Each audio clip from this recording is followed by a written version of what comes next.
listen, I don't care how big the margin is or how small the margin is. They took a pot shot and they missed, right? So can we just forget about these weasels and get on with it?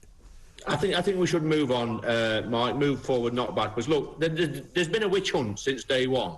Since the day I got elected, the people, the press, especially the BBC, the mainstream media, have all been at it in for Boris. And then through the pandemic, they were just pecking at him continually, day in, day out. And we've just had this final debacle where he's actually won the vote. And let's not forget that Boris got 14 million people in this country to vote for him at the general election, a massive mandate, 80-seat majority. And I'm always of the mind, regardless of what you think of Boris, whether he's doing right or wrong, it should be up to the British people to decide who the Prime Minister is of this country, not the people in this place here. They live in a bubble sometimes. They need to get out there in the real world, speak to some real people in real places, and let them make the decision, not these people sat here on 85 grand a year. Exactly right. And all these 148 people who think that they know better than the Prime Minister, you know, none of them have got an idea of what to actually do, have they? And I've not forgotten that a lot of them voted to remain in the European Union. Lots of them have never forgiven Boris Johnson. People like Roger Gale, who pops up every now and again on every channel you can find, has always been against Boris. He hates him. And, I mean, the idea that that's even news... it'd be news if Roger Gale decided he wanted him to stay. That would be a news story. Well, I'm like this, Mike. If there's anybody who wants to man up or woman up or whatever up and stand up and say, I want to be the Prime Minister, I want to challenge that person, here are my policies, here are the things that I believe in, here are the things that I want to put to the great British public, and I say, you know what, you might have an argument, but until that actually happens, then I say you need to pipe down a little bit and get behind the Prime Minister, because nobody likes a divided party. But if you're going to sneak about in the background, I'd say come out from the background, be a man or be a woman and tell us what you're all about. Yeah. Well, Jeremy Hunt made some bizarre attempt to do that over the last couple of days. Unfortunately, it turns out that he didn't have much of a clue. He thought Brexit was going to finish the government off, according to some tweets that Nadine Dorries put out. He also wanted to lock people up in quarantine hotels for 2 weeks if they had COVID. And let's not forget, he was in charge of the health service for quite a long time when an awful lot of problems were going on. Yeah, but it's not a great record. I mean, I don't like blue-on-blue attacks, but, you know, let's be clear. If these people are going to come out and say silly things, then perhaps they need to take a long, hard look at themselves. And, you know, I think Jeremy, I get on with him reasonably well. I think he's a good guy. But sometimes I think some of my colleagues are not living in the real world. You know, Boris has made mistakes. He's sometimes clumsy with the language he uses. You know, he's got his foibles, but we bought into that when we elected him as a leader. Now, it's time. Look, he's won the confidence vote. He's not going anywhere. It's time for some of my colleagues on the backbenchers. I noticed there was a big chunk of the backbenchers that rebelled. But, you know, like you say, Mike, some of them are Remainers.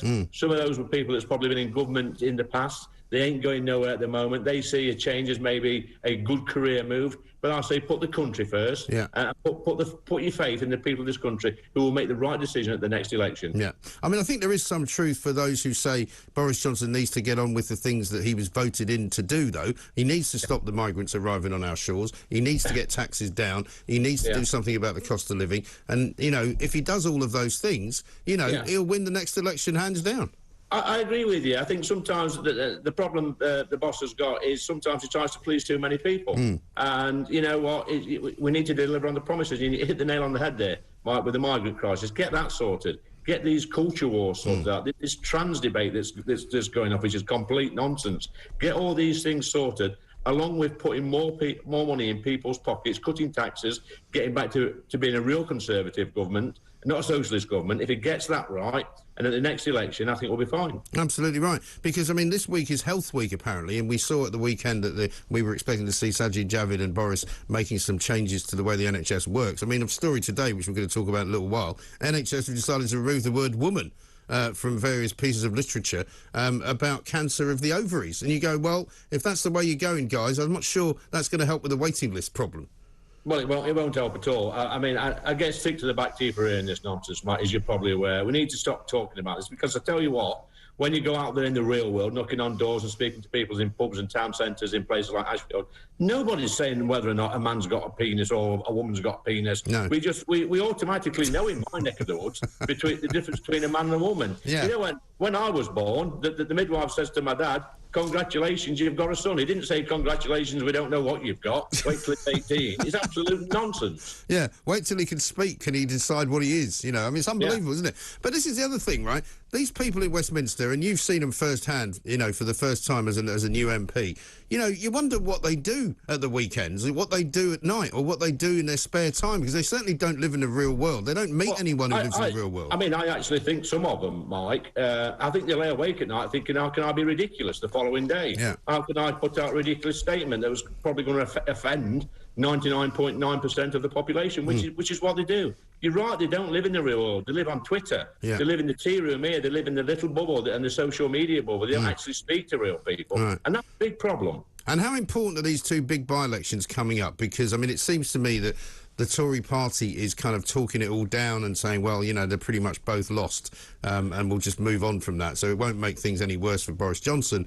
But it is a pretty bad state of affairs if you lose both of them. It is. I mean, let's be honest, Mike. I mean, there's been a witch hunt going on for 2 years now since the day we was elected. The vultures, the media vultures, are circling. So the next little project they've got on their mind is the two by-elections. Look, they're going to be difficult, and I'm being polite when I say that. They're going to be difficult. But I will go back to the old adage that, you know, we're 12 years into a Conservative government. We are a little bit unpopular in certain places. But the only election that counts is a general election. And normally, by-elections, they're overturned at the general election anyway. So probably we do need a kick up the backside every now and again. And we've had one in the past. But let's not forget, it wasn't that long ago that we was winning in Hartlepool, the by-election. Yeah, exactly right. And, I mean, the world has changed. Labour Party's still wandering about. Nobody knows what they stand for. Nobody knows what Keir Starmer's going to do tomorrow, because he's still got this police investigation hanging over him. For all we know, he could be handed a penalty charge notice and he has to resign next week. Well, that's right. I mean, like you say, Keir Starmer doesn't know what he's doing tomorrow. He doesn't know what he did yesterday. I mean, the man's walking around Parliament in a trance. I think he's got big problems. Him and Angela Rayner. Yeah, there's a fine hanging over him. I'm not going to call for Starmer to go if he gets a fine. But if he does get a fine, then, you know, he may have to fall on his sword. Yeah. And that poses another big problem for the Labour Party. Who do they replace him and Angela with? Because at the moment, they are the best. Well, they are. Very bad bunch. Angela Rayner, rather ironically, calling for standards in public life to be improved, though. That makes me laugh. Well, I mean, it's just ridiculous, isn't it? I mean, we all heard the stories over the past few weeks, and, you know, some of the name calling she's done in the chamber. It's a bit rich coming from Angela. She needs to just pipe down a little bit and probably spend a little bit more time in a constituency than shooting the mouth off all over the media. People don't like that, Mike. If you want to win the Red Wall voters back, the Red Wall, by the way, are a classy lot.